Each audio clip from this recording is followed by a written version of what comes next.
আসলে আমাদের ছোটবেলাটা বেসিক্যালি এরকম ছিল না।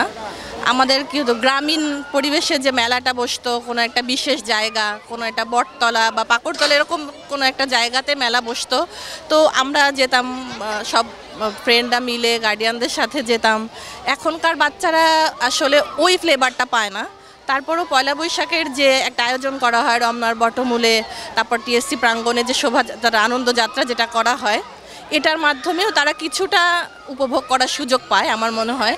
কারণ আমাদের সময়টা এত জাঁকজমক ছিল না, গ্রামীণ পরিবেশে একটা অন্যরকম ছিল।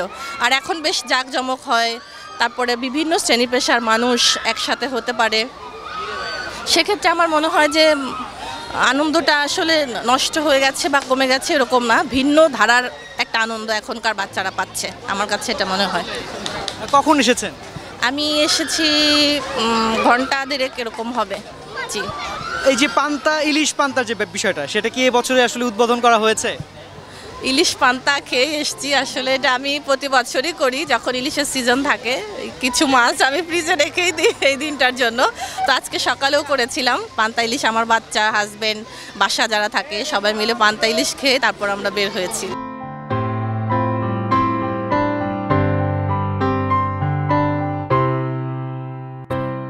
অবশ্যই অন্যান্য বার থেকে এবার অনেক বেশি লোকজন, এছাড়াও অন্যান্য বার থেকে এবার বেশি আয়োজন করা হয়েছে আমার মনে হচ্ছে। গ্রামে পয়লা বৈশাখ আর শহরে পয়লা বৈশাখের মধ্যে কি কি পার্থক্য দেখেন? গ্রামের থেকে মনে হয় শহরে আরও বেশি আনন্দ হয়, এবং এই যে মেলাগুলো এখানে বেশি হয়। গ্রামে হয় কিন্তু এর চেয়েও কম হয়।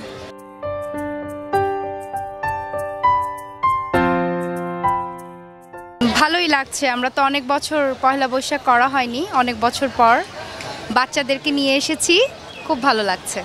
ওরকম আনন্দ হয়তো পায় না, একটু তো কমে গেছে সব কিছু, কিন্তু তারপরও আজকে যেমন ওকে মানে ছোট ছোট ওই যে খুরমা, তারপরে কদমা, ওগুলো দেখালাম আর কি, ওগুলো চিনালাম। তারপরে হেয়ার ব্যান্ড পরলো ওরা, ভালো লেগেছে এই জিনিসগুলো। নাগরদোলা, আসলে পয়লা বৈশাখ মানেই নাগরদোলা। এবার নাগরদোলায় চড়েছেন নাকি চড়বেন? না, এই যে চড়বো এখন আমরা, মানে টিকিট কেটেছি ফ্যামিলি নিয়ে। জি, ফ্যামিলি নিয়ে। ইলিশ পান্তার যে বিষয়টা, সেটা কি আসলে এবছরে উদ্বোধন করা হয়েছে? এখনো ইলিশ পান্তা খাইনি, বাসায় গিয়ে খাবো। এখন সকালে ঘুরতে এসেছি। কে কে এসেছেন? আমি, আমার হাজবেন্ড আর আমার 2 মেয়ে।